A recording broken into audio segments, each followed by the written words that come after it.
So guys, Redmi Note 7 series phones were exceptional and so will be the Redmi Note 8 series. But today in this video we will be checking out Redmi Note 8 and the specs it will offer and also the expected price.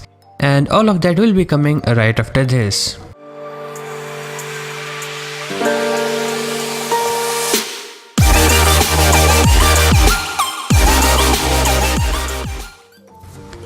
Redmi Note 8 will be the lower end variant and not the Pro variant, but even then it will pack some powerful features.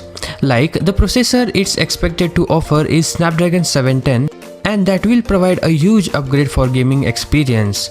For the lower price point it will be the selling point. Coming to display, it will feature an IPS LCD display which will be 2340 x 1080 pixels with an aspect ratio of 19.5:9 and is expected to appear with a water drop notch again, with a Gorilla Glass 5 protection with the body being made up of glass. The camera is where it is going to get a massive upgrade. Here you will find a triple camera setup with a main sensor being either a 48 megapixel Sony sensor or it could be Samsung's 64 megapixel latest camera sensor. Along with that a 8 megapixel sensor plus 5 megapixel sensor. Altogether a beast of a camera setup, and on front it will come with a 25 megapixel selfie camera. It will come with Android 9 Pie out of the box with MIUI skin and will come with 4 plus 64 gigs memory configuration.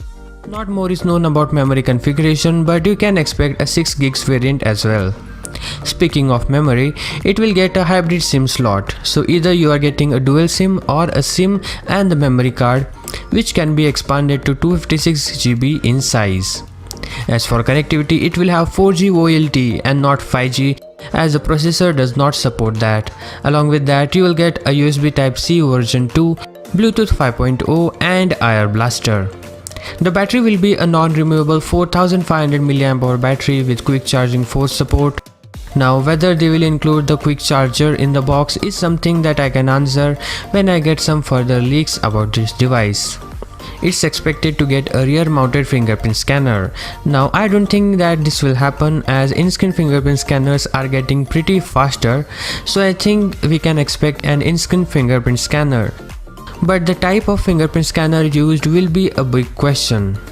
In addition to that, you get face unlock feature as well, and most important of all, the headphone jack, they will be keeping it. Altogether a complete package. So this phone is expected to launch at Rs 13,999 and it will be launched somewhere around in the month of August, which is far away. But if I found some new leaks, then I will post that in the comments below, so stay subscribed for more such videos. With that being said, I am Satej signing off.